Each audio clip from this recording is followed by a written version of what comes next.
Olá, meus queridos amigos do Núcleo de Estudos Espíritas Caibar Schutel.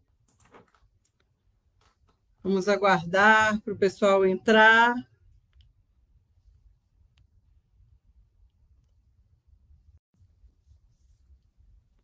Quem puder confirmar se o áudio está legal.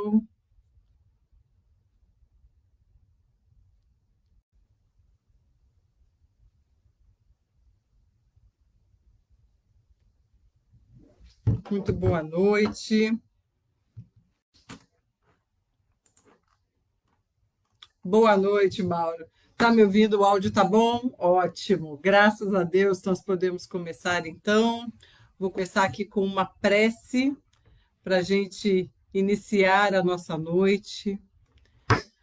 Deus, Pai maior, querido Mestre Jesus, queridos mentores espirituais, nessa noite iniciamos agora essa reunião de corações amigos em torno dos ensinos do Mestre Jesus, da doutrina espírita, o Consolador prometido pelo Mestre amigo, pelo meigo Nazareno.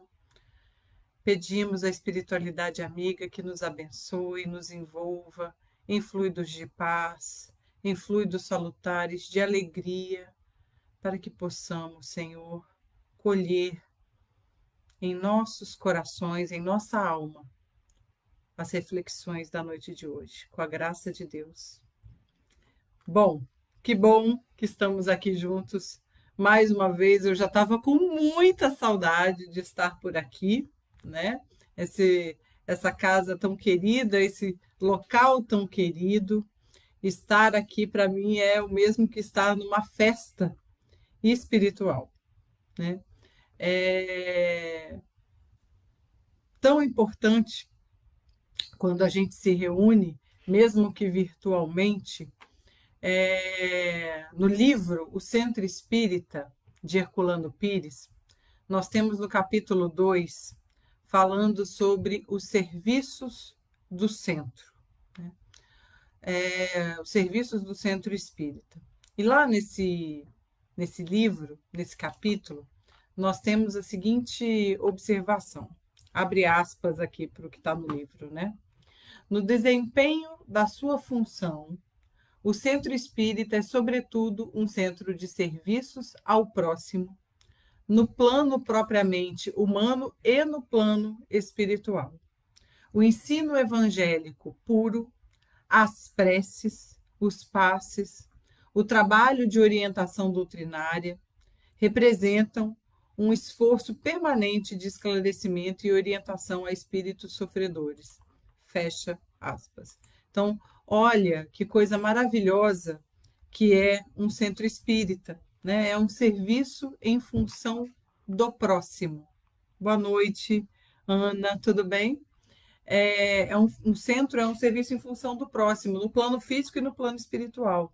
É aonde a gente estuda o evangelho com pureza, né? Faz as preces, realiza as preces, toma o passe ou aplica o passe, trabalha, né?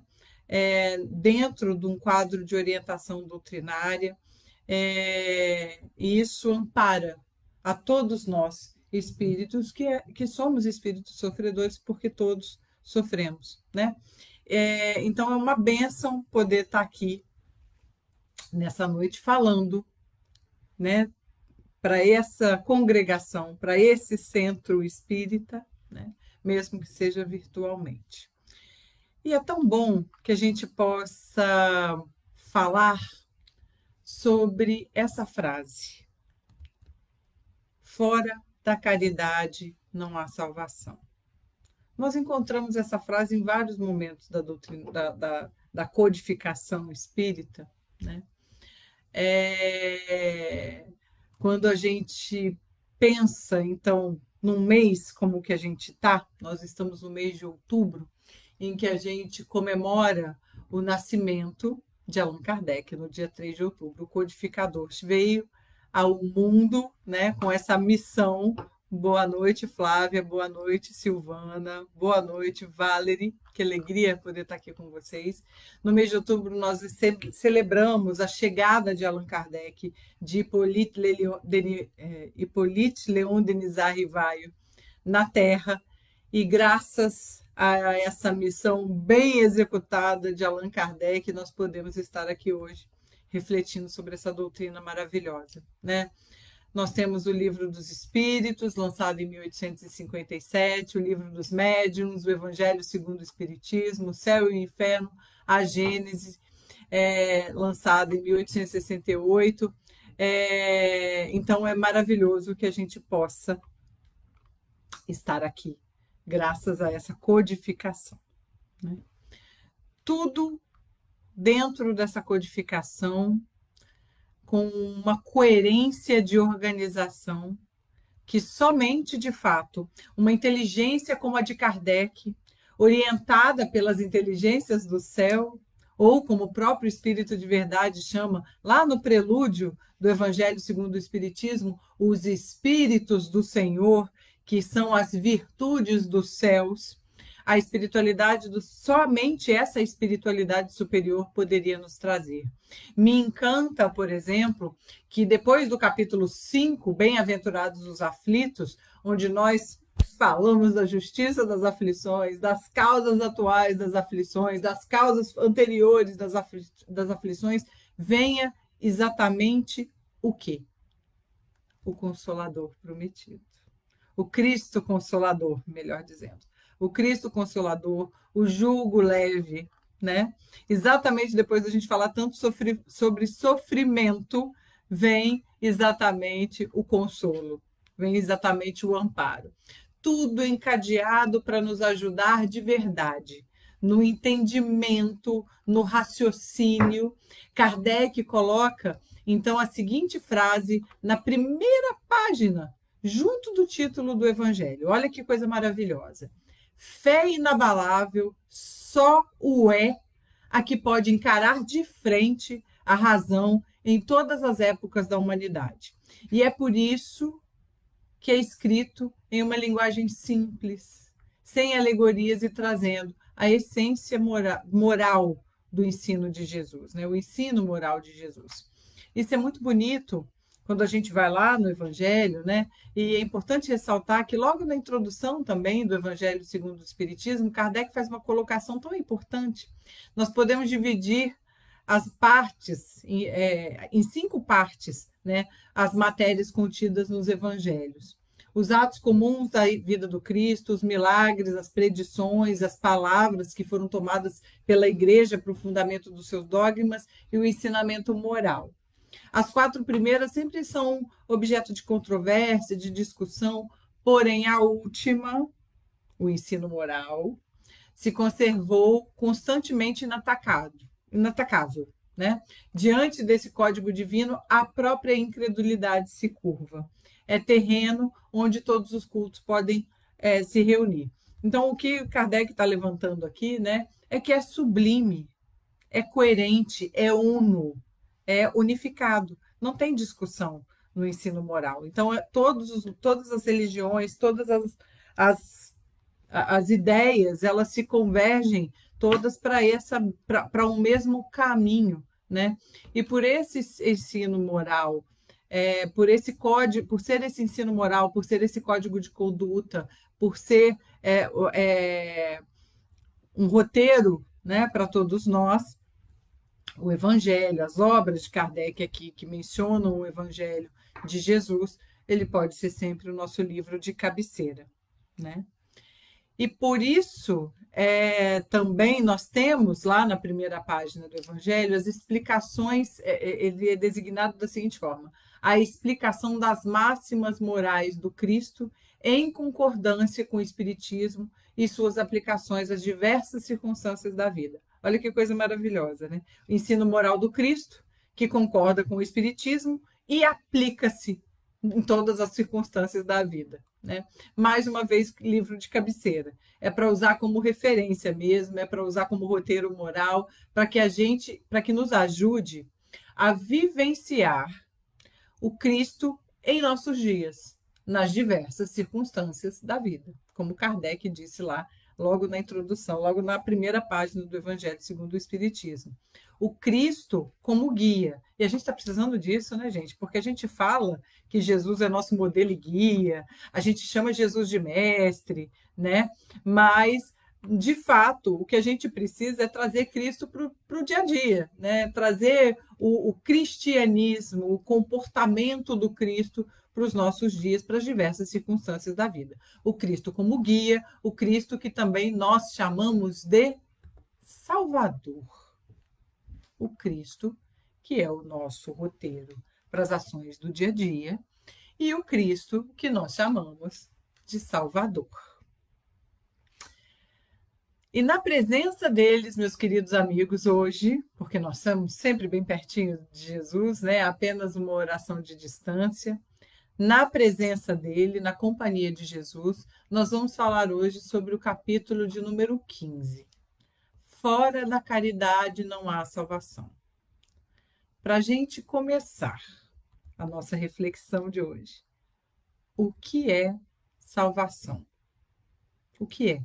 Fora da caridade não há salvação, mas o que é essa salvação, né? A ideia de salvação, ela vem de um conceito religioso de que as almas podem se salvar ou não depois da morte física, né? Já que habitualmente nós estamos acostumados a uma ideia de céu e de inferno. O céu seria o lugar para onde vão as almas que se salvam, aqueles que foram bons na terra em sua existência. O inferno é o oposto, né? O local para onde vão os que não se salvaram, porque não fizeram por merecer esse prêmio definitivo, devido às suas atitudes infelizes durante a existência. E eu não sei vocês, mas eu estou afim de salvação, eu quero, né? Todos nós queremos salvação, né? A fala da Roberta comunga com o estudo do nosso grupo feito por Silvana. Ai, que legal, que bacana, adoro quando isso acontece, quando eu estou falando de algum assunto que está aí, né, na superfície, né, sendo discutido. Então, eu estou afim de salvação, não sei vocês, eu acho que todo mundo quer, né? Recentemente, lendo Boa Nova, lendo sobre Maria Madalena, tá? E nós temos, não somente no Boa Nova, na verdade, nós temos 2 capítulos muito bonitos sobre Madalena. Um no Boa Nova, de Humberto de Campos, e o outro no Primícias do Reino, de Amélia Rodrigues. E eles meio que se complementam, porque a Amélia Rodrigues ela descreve uma paisagem mental e emocional de Madalena. Em Primícias do Reino, ela é atormentada, ela é amargurada, ela é obsidiada e infeliz. Num tal estado de dor e de desprezo por si mesmo, que quando a sua serva diz que Jesus está em Cafarnaum e pede que ela vá ver Jesus, ela responde: e o seu rabi vai me receber? Os rabis são puros e detestam os infelizes. Gritam, ameaçando castigos e punições àqueles iguais a mim, que tombaram nas rampas da desgraça. Mais ou menos o que Madalena está dizendo aqui, meus amigos, mais ou menos os que não têm salvação, né? Ela estava com um desprezo por si mesma, e é um desprezo que a gente, de vez em quando, a gente sente, né? A gente sente isso. Às vezes a gente olha no espelho de manhã no banheiro e fala, e a gente se chicoteia, né? Pelas nossas atitudes, pelas nossas palavras. Isso traz muito sofrimento para a gente, né? É uma dor que todos nós conhecemos, né? Essa reprovação íntima. E então, Madalena estava dizendo exatamente isso. O seu rabi vai me receber, né? Aqueles que merecem o inferno, ele vai receber, né? E aí a jovem, mais uma vez, estimula Madalena, dizendo que Jesus ama os sofredores e conversa com todos. Jesus ama os sofredores e conversa com todos. E Madalena chora, mas eu sou uma condenada, dominada por espíritos imundos. E a jovem volta a incentivar Madalena. Senhora, ele veio encontrar o que estava perdido. Essa frase no Primícias do Reino, assim, acho que eu chorei uma meia hora lendo esse capítulo de Madalena. Ele veio encontrar o que estava perdido. Esse é Jesus, gente. E quem está perdido precisa ser salvo, né? Amélia Rodrigues não descreve a conversa de Madalena com Jesus, mas fala da transformação que se opera nela após esse encontro. Já Humberto de Campos, esse sim, descreve um pouco mais esse diálogo. Ela entra na casa de Simão Pedro com a emoção estrangulando o peito, o que a gente pode até imaginar, né? Aí ela diz assim: ouvi o vosso amoroso convite ao Evangelho. Um convite que todos nós já ouvimos, meus amigos. Desejo ser das suas ovelhas, desejo ser das vossas ovelhas. Mas será que Deus me aceitaria? Essa pergunta de Madalena é o desejo dela por salvação. É o desejo dela por salvação. Deus me aceitaria? Deus me perdoa? Deus me salva? Né? E Madalena ouve de Jesus: Maria, levanta os olhos para o céu e regozija-te no caminho, porque escutou a boa nova do reino de Deus e a boa nova do reino e Deus te abençoa as alegrias. Acaso poderias pensar que aquele no mundo estivesse condenado ao pecado eterno? Que alguém no mundo estivesse condenado ao pecado eterno? Onde então o amor do nosso Pai? Como temos alguém que pode acreditar em não ser salvo? Onde está, então? O amor de Deus teria limite? Né? É mais ou menos isso que Jesus pergunta. Onde está o amor? Se alguém vai ter o pecado eterno, onde estaria, então, o amor de Deus? Nunca viu, Jesus diz a Madalena, a primavera dar flores sobre a casa em ruínas? As ruínas são as criaturas humanas, porém as flores são as esperanças de Deus. Sobre todas as falências e desventuras próprias do homem, as bênçãos paternais de Deus descem e chamam. Sentes hoje o novo sol iluminando-te o destino. Caminha agora sob a sua luz, porque o amor cobre uma multidão de pecados. O amor cobre uma multidão de pecados. Dora, olha que linda essa frase, Dora. Meus irmãos, o alívio que essas palavras de Jesus produziram em Madalena, produzem em todos nós também. Essas palavras de Jesus caíram como um bálsamo de alívio no coração de Madalena e caem sobre o nosso coração também. Nós todos que carregamos tantas chagas morais ainda, mas que encontramos na Boa Nova, nos ensinamentos de Jesus, na doutrina espírita, o cristianismo redivivo, no amor de Deus, a possibilidade de reconstrução de nós mesmos. Nós que carregamos tantas correntes de palavras malditas, não é malditas, não, malditas, mal faladas, né? Equívocos, passos errados, sentimentos menos nobres que muitas vezes tomam conta, né? Se adonam do nosso coração, né? Ah, meu amigo, eu também já estou emocionada aqui. Eu também já estou muito emocionada. Seja muito bem-vinda, Dora. Então, já que é a primeira vez. Então, nós todos conhecemos essa angústia de Madalena. Nós todos nos sentimos amparados e encorajados por essas palavras de Jesus, que nos alerta, que veio para nos falar do amor infinito de Deus por nós, do amor perfeito. Né? Nós que ainda carregamos tantas correntes, tantas palavras malditas, tantos erros, tantos sentimentos de rancor, de raiva, de ciúme, de inveja que ainda se adonam, né, do nosso coração. Essa frase de Jesus a Madalena em seu encontro com ele na casa de Simão me fez ir às lágrimas. Essa frase de Jesus: você nunca viu a primavera colocar flores sobre a casa em ruínas? As ruínas são as criaturas humanas, porém as flores são as esperanças de Deus.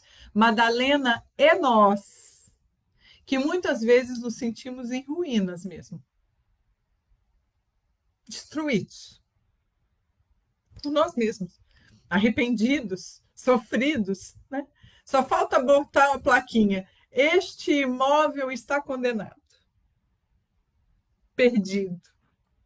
Fadado à destruição, né?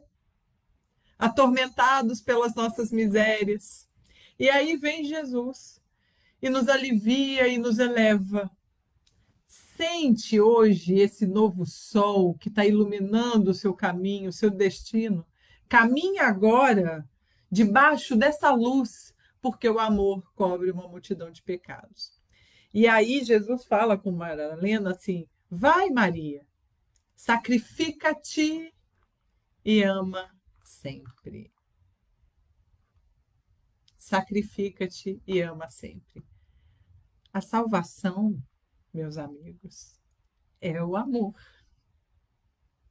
Ama sempre. Sacrifica-te e ama sempre. A salvação é o amor. Fora da caridade não há salvação é uma expressão muito recorrente no meio espírita, né? Muitas vezes é usada, é quase que um lema. Você ouviu alguém falar fora da caridade não há salvação, você fala, ali vai um espírita, né? É uma marca registrada. A caridade está inclusive na bandeira de Ismael, Deus, Cristo e caridade. No Brasil, coração do mundo, pátria do evangelho, a gente encontra essa descrição, né? Está na bandeira de Ismael. A primeira referência dessa expressão está na Revista Espírita, edição de janeiro de 1861, no artigo A Bibliografia Católica contra o Espiritismo, de Allan Kardec. Nesse artigo, o codificador dá uma nota sobre a obra Bibliographie Catholique, olha, eu gastando todo o meu francês aqui, que é editada por Georges Gandy, e que, então, ele apresenta em defesa ele se apresenta ali em defesa da Igreja Católica em oposição ao Espiritismo. Kardec relata que este é o primeiro ataque sério que ele considera contra a doutrina espírita, porque até então a imprensa, os escritores tinham se limitado a ridicularizar, mas sem demonstrar maiores preocupações acerca do espiritismo, sabe, gente? E ali, observando aquela rápida propagação da filosofia espírita, esse editor, então, leva a sério a doutrina espírita, pois a considera uma grande ameaça à sociedade, né? E aí, assim, ele apresenta suas ideias teológicas que condenam o espiritismo, que ele acusa ser obra de Satanás. E aí ele propõe, então, a derrota definitiva do espiritismo. E aí Kardec vai responder, né, empregando a famigerada expressão, né, que é o nosso lema, praticamente. Portanto, como a caridade é o princípio fundamental da doutrina do Cristo, concluímos que toda palavra e toda ação contrárias à caridade não podem ser, como dizeis com muita propriedade, inspiradas em Satã, ainda mesmo que esse se revestisse da forma de arcanjo. É por essa razão que diz o Espiritismo: fora da caridade não há salvação, Allan Kardec. Então, como a caridade é o princípio fundamental da doutrina do Cristo, e ela não poderia nunca ser obra de Satanás, né? E o Espiritismo se centra profundamente nessa frase: fora da caridade não há salvação. Então, não é, Ademário? O amor nos leva em sua luz à prática da caridade. Exatamente, a caridade é o amor em movimento, né? Isso em 1861. Em 1864, Kardec, é a primeira vez que nós encontramos escrito, né, essa frase de Kardec. Então, eu trouxe aqui para vocês onde foi que apareceu a primeira vez essa frase, por que Kardec vincula tanto o espiritismo com a caridade, né? Tanto que aí vai lá no Livro dos Espíritos, qual é a mais importante das virtudes, é a que se assenta na mais perfeita caridade, é o que vincula definitivamente a doutrina espírita ao pensamento de Jesus, né? Quando chega em 1864, ou seja, 3 anos depois dessa obra que eu mencionei aqui, essa frase é título do capítulo 15 do Evangelho segundo o Espiritismo. Nós também encontramos, dentro desse capítulo, uma comunicação espiritual nas instruções dos Espíritos, também com esse mesmo título, já com data de 1860, ou seja, anterior a divulgação da Revista Espírita e assinada por quem? Ninguém mais, ninguém menos que Paulo, né? O apóstolo Paulo, porque ela foi escrita em 1860, só que o Evangelho segundo o Espiritismo foi publicado em 1864. Por isso, a gente tomou conhecimento dessa frase no Evangelho segundo o Espiritismo 3 anos depois, mas 1 ano antes de ser publicada a Revista Espírita, Paulo já tinha deixado uma psicografia para Kardec e que ele colocou aqui, organizando com método perfeito a codificação. E olha o que Paulo diz lá no Evangelho segundo o Espiritismo, né? Nada traduz com mais exatidão o pensamento de Jesus, nada traduz com mais exatidão o pensamento de Jesus, nada resume tão bem os deveres do homem como essa máxima de ordem divina. E Paulo diz ainda mais: não poderia o Espiritismo melhor provar a sua origem do que apresentando-a como regra, pois ela é o reflexo mais puro do cristianismo. Então, nós vemos aqui, nós vamos ter mais um ponto, entre tantos, né? Mas esse muito emblemático, né? Também unindo o pensamento de Jesus com a caridade. Na pergunta de número 886, que eu já falei para vocês aqui, né? Qual o verdadeiro sentido da palavra caridade, como se a entendia Jesus? Benevolência para com todos, indulgência com as imperfeições dos outros, perdão das ofensas. Né? É o BIP. Benevolência, indulgência e perdão. É o que está lá na pergunta 886. E também nessa que eu já mencionei, a pergunta 893. Qual a mais meritória de todas as virtudes? Toda virtude tem seu mérito. Há virtude sempre que existe resistência voluntária ao arrastamento dos maus pendores, né? Toda virtude indica progresso na senda do bem. A sublimidade da virtude, porém, está no sacrifício de interesse pessoal pelo bem do próximo, sem pensamento oculto, sem interesse, né? A mais meritória é que se assenta na mais desinteressada caridade, né? Qual é a virtude mais importante, que dá mais mérito? Caridade.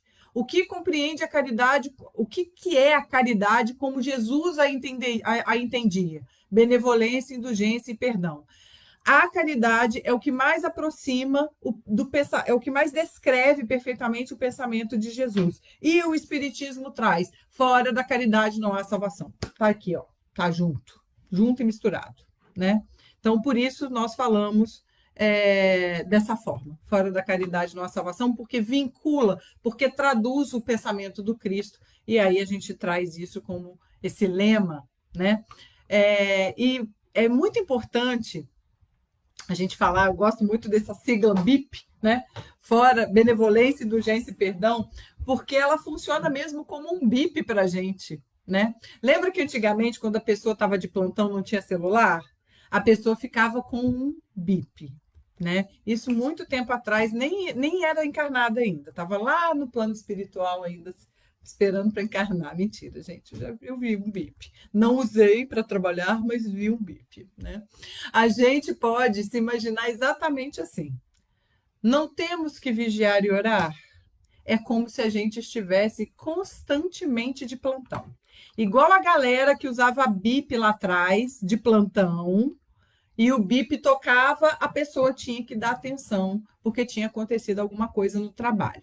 A gente também está sempre de plantão, porque a gente está sempre tendo que vigiar e orar. Então, estamos constantemente de sobreaviso. Estamos constantemente em vigilância, em oração. Estamos constantemente de sobreaviso, constantemente de plantão. Então, o nosso bip tem que estar ligado. Viu alguém pedindo ajuda? Bip, bip, bip, bip, bip, bip, bip. Tô de plantão. Benevolência. Recebeu uma ofensa? Bip, bip, bip, bip, bip, bip. Perdão. Viu o outro fazendo alguma coisa errada? Bip, bip, bip, bip, bip, bip. Indulgência. Nosso bip tá aqui, ó, na cintura, tocando. Viu alguma coisa fazer errado? Bip, bip, bip, bip. Tô de plantão. Tá de sobreaviso, né? Sabe uma situação que o meu bip tem tocado muito? No trânsito. Nossa, no trânsito. Usou o bip. Você usou o bip, Mauro? Então, o Mauro sabe como é que é o esquema do bip. O bip tá o bip tá na cintura. Tocou, a gente atende. Então, o meu bip toca quando eu tô no trânsito. É a hora que eu tenho que estar ali mais vigilante e mais de plantão e mais de sobreaviso. E é maravilhoso porque esse conceito de caridade reúne realmente todos os nossos deveres do ser humano, né, enquanto seres humanos, para com o próximo, né? E ela pode ser exercitada de várias formas. Eu gosto muito de 3 perguntas que a gente tem aqui, né? Ao pensar, julgando ou avaliando o próximo, como eu devo proceder? Pip, pip, pip, com indulgência, com tolerância. Quando eu penso julgando o próximo, não, vamos ter tolerância, né? Como deve ser a minha ação em relação ao próximo? Bip, bip, bip, bip, com benevolência, com boa vontade. Como é que eu devo receber a ação do próximo? Bip, bip, bip, com perdão, né? Então eu atuo em relação ao meu próximo com benevolência, com boa vontade. Eu olho a ação do meu próximo com tolerância, com indulgência, e eu recebo a ação dele com perdão. E aí a caridade ela pode ser de várias formas. Ela pode ser verbal, com palavras que a gente usa para consolar, para esclarecer, para edificar, né? Uma prece que sempre aproxima de Deus. Às vezes até não verbal, né? O silêncio, que ficar de boca fechada também às vezes é uma caridade, né? Ter suavidade no falar com o próximo, né? Doçura, né?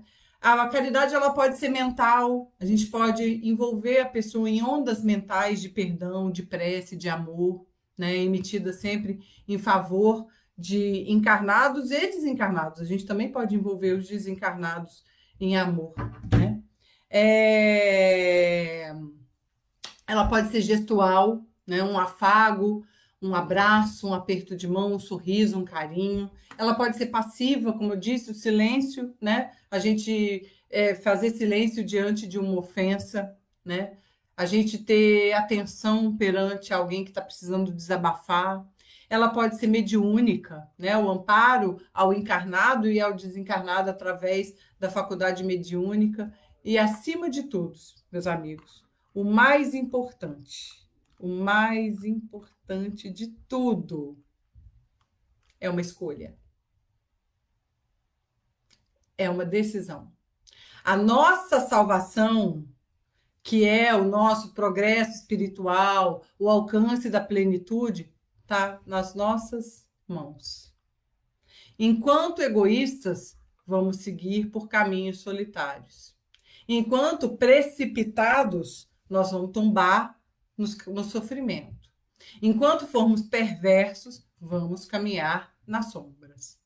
Já optando pela caridade, pelo amor em movimento, pelo amor em ação, talvez com sacrifício, mas nós chegaremos a portos de luz, como nos diz Amélia Rodrigues. Fazendo bem, compartilharemos esperança aonde formos. Sendo pacificadores, estaremos sempre nós em paz, né? Se eu opto por espalhar a paz vai estar comigo, né? Amélia nos diz também que aquele que segue pelo caminho de Jesus nunca deixa de alcançar a meta que persegue, a felicidade integral, né? A gente, então, fazendo as opções dos caminhos que a gente vai seguir com as nossas próprias mãos, a gente pode, obviamente, perturbar-se ou libertar-se. Mas a Amélia nos lembra que se a gente seguir os caminhos de Jesus, a gente sempre vai alcançar a meta. Tem uma história que eu adoro, que eu tô doida para compartilhar com vocês. Não lembra desse bip, Valerie?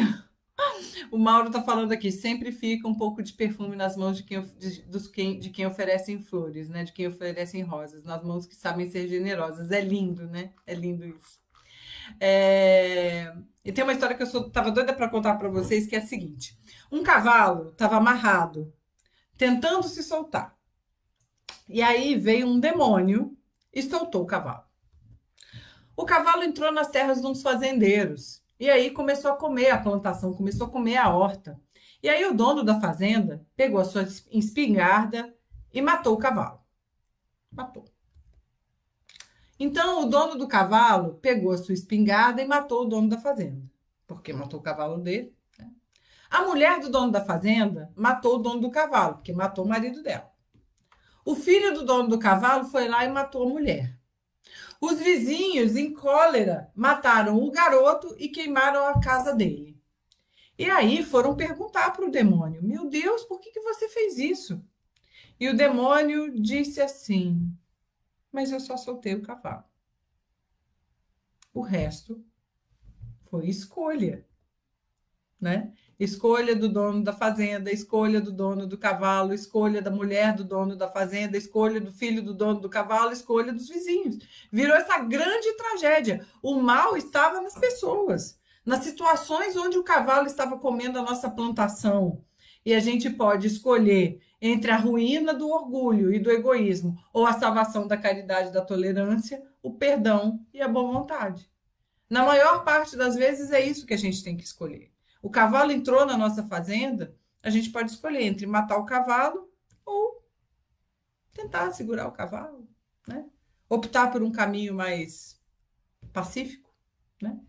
Paulo, nessa mesma mensagem que eu disse do Evangelho segundo o Espiritismo, nos diz assim: meus filhos, na máxima, fora da caridade não há salvação, estão contidos os destinos dos homens, na terra ou no céu. Na terra, porque à sombra dessa bandeira eles viverão em paz. No céu, porque os que tiverem praticado acharão graças diante do Senhor. Nós, né? Olha que bacana isso que Paulo está dizendo.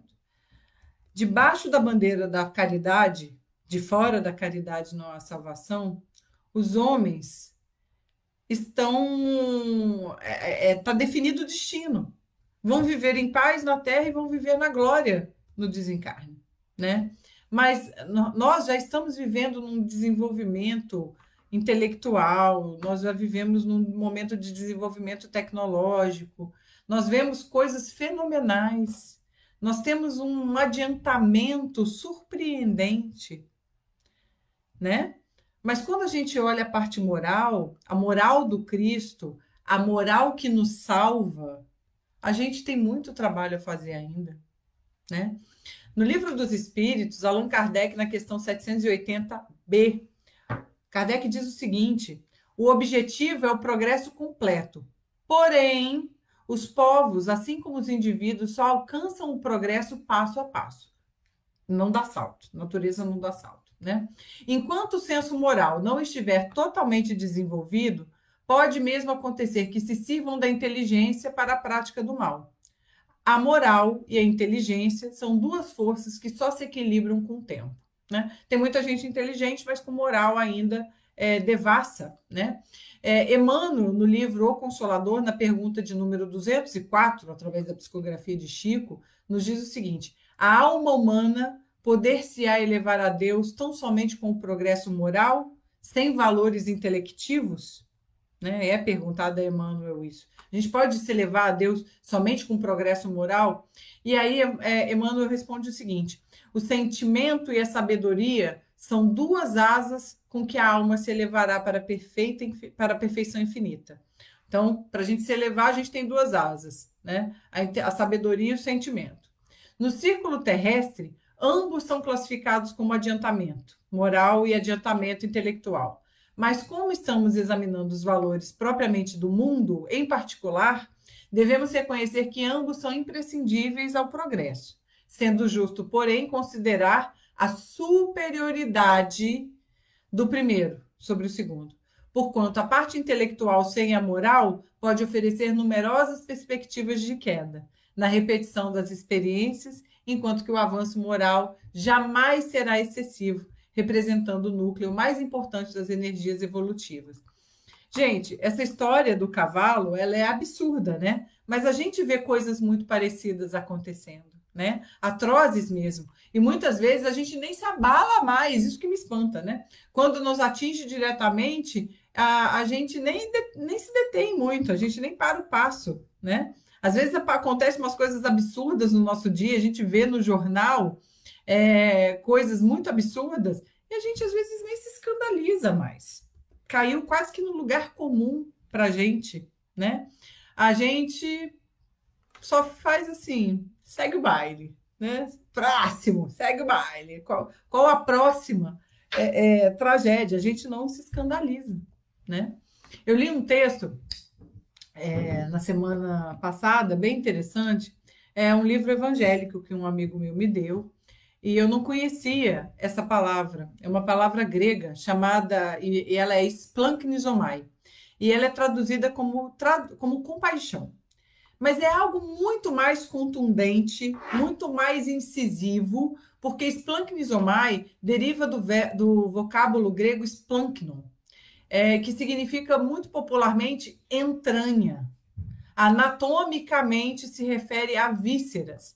Ou seja, literalmente a gente ser movido por um sentimento interior, nas entranhas, nas vísceras, que os antigos, inclusive, consideravam a sede das emoções, né? Os intestinos.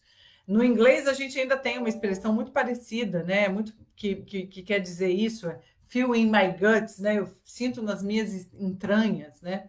Então, quando Jesus diz, eu tenho compaixão dessa multidão, é um sentimento visceral, dói em Jesus, né? É isso, a tradução bem descrita do grego, dos evangelhos, é essa.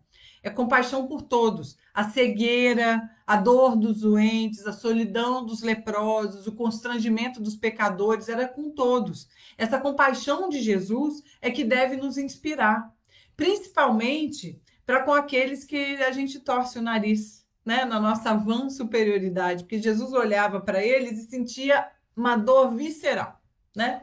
Quando nós falamos de todos esses, né, que acolhem em seu íntimo modificações muito profundas, como Saulo, né, de Saulo para Paulo, o alívio e o direcionamento por Madalena, né, o direcionamento que Madalena recebeu ali, Joana de Cusa, todos esses que tiveram esse encontro com Jesus e se modificaram drasticamente, tem dois pontos que a gente precisa considerar: a potência do amor de Jesus e a amplitude desse amor que cobre tudo e todos, né? É uma impressão muito forte que causou nesses que a gente mencionou aqui, né? Que os modificou, que os transformou, que mudou a forma deles de caminhar de maneira tão determinante e que, obviamente, pode nos modificar também, à medida que a gente permita, né? Tem um texto, o título é A Única Dádiva, e está no livro Contos dessa e de Outra Vida, Psicografia de Chico Xavier. É um texto em que Humberto de Campos nos conta que Simão Pedro estava cansado depois de uns 20 dias de serviço junto ao povo. Ele tinha dado banhado ferida, ele tinha alimentado criança, ele tinha cuidado de mulheres esquálidas. E em vez de receber ali a aprovação, a gratidão de todos, ele recebia insultos, todo mundo xingava ele. E depois de 3 semanas dessa luta, ele se cansou. E aí ele se afastou um pouquinho, foi perto de umas árvores, umas alcaparreiras. Ele queria ficar sozinho. O pôr do sol estava chegando, aquele crepúsculo, ele foi para perto das águas, ele só queria pensar, ele só queria ficar um pouco sozinho. Quem me conhece bem sabe que eu amo Pedro. Porque Pedro fez o trabalho, né? Ele era estouradão. Não sei por que eu acho Pedro tão legal, nem sei. Porque ele era estouradão, né? Aí vai ver que é um pouco de afinidade com esse Pedro inicial. Ele queria ficar sozinho, mas ele sentia que tinha alguém procurando por ele. Por mais que ele queria se esconder ali, ele sentiu que tinha alguém procurando por ele. E era o próprio Cristo. E aí Jesus chega para ele e fala: Pedro, o que você está fazendo? Né? E aí Pedro fala: mestre, eu estou pensando. E aí eles seguiram conversando. E aí Jesus pergunta: Pedro, você está triste? Imagina Jesus perguntando para a gente se a gente está triste. Né? E aí Pedro responde: muito triste. E aí Jesus pergunta: por quê? E aí Pedro fala: me chamaram de ladrão. E aí Jesus pergunta para ele: mas poxa, se a sua consciência está limpa, o que tem? Né? O que te dói? E aí o Pedro fala: eu me sinto muito infeliz, Senhor. Em nome do amor que o Senhor me ensina, eu tento aliviar os enfermos, ajudar os necessitados, mas me xingam. Dizem que eu roubo, que eu exploro a confiança do povo. Ainda ontem eu estava distribuindo os velhos mantos que nos foram dados pela casa de Carpo entre os doentes que chegaram de Jope.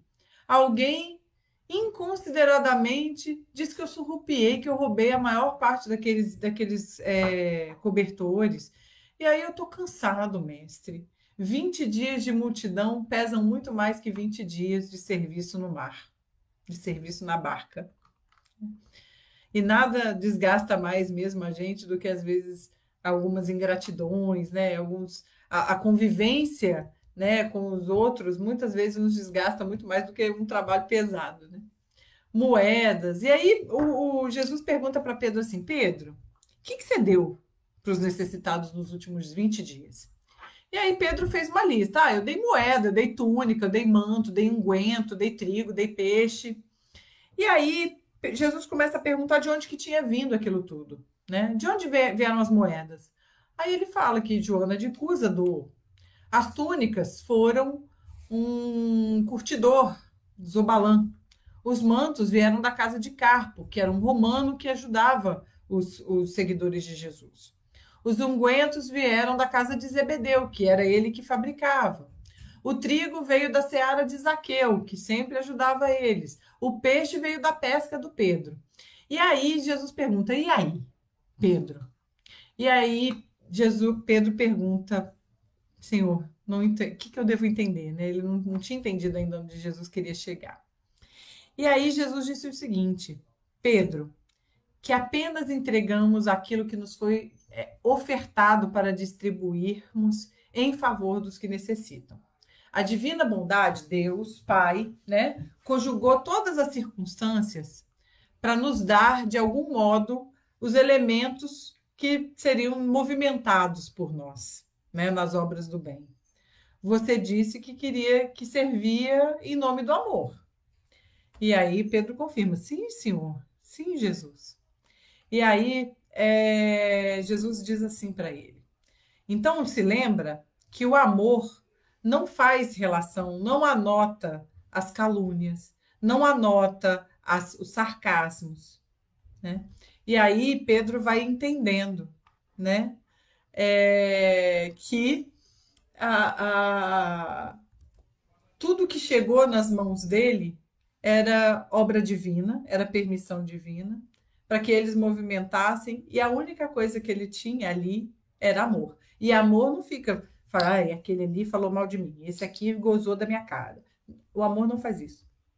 Perdoa, esquece, tem tolerância, né? E aí Pedro se sente renovado. E aí Jesus dá um abraço em Pedro. Eu só posso ficar imaginando o que é ganhar um abraço de Jesus. Pedro, todos os bens da vida podem ser transmitidos de lugar para lugar, de mão em mão. Ninguém pode dar em essência esse ou aquele patrimônio do mundo, senão o próprio Criador, que nos empresta os recursos por ele gerados na criação. E se algo podemos dar de nós, o amor é a única dádiva que nós podemos ter, fazer, sofrendo e renunciando por amar. O apóstolo entendeu, beijou as mãos de Jesus e, em seguida, eles começaram a falar alegremente das tarefas do dia a dia, do dia seguinte, né? Ou seja, a única coisa que nós podemos dar é o amor, meus amigos. É o amor, né? Eu tinha até mais coisa para falar, mas a gente está chegando tão no finalzinho aqui, eu estou com medo de me estender muito. Mas talvez eu estoure alguns minutinhos aqui, mas acho que é importante, tá? Fazendo para os outros, meus amigos, nós fazemos a nós mesmos, né? A única coisa que nós temos de nós para dar é amor. O resto é patrimônio divino. Nós todos aqui administramos, nós somos cuidadores, nós somos zeladores, né, dos bens divinos. Nada é nosso. Tanto que quando a gente vai embora, né, desse planeta, a gente deixa até o corpo, né?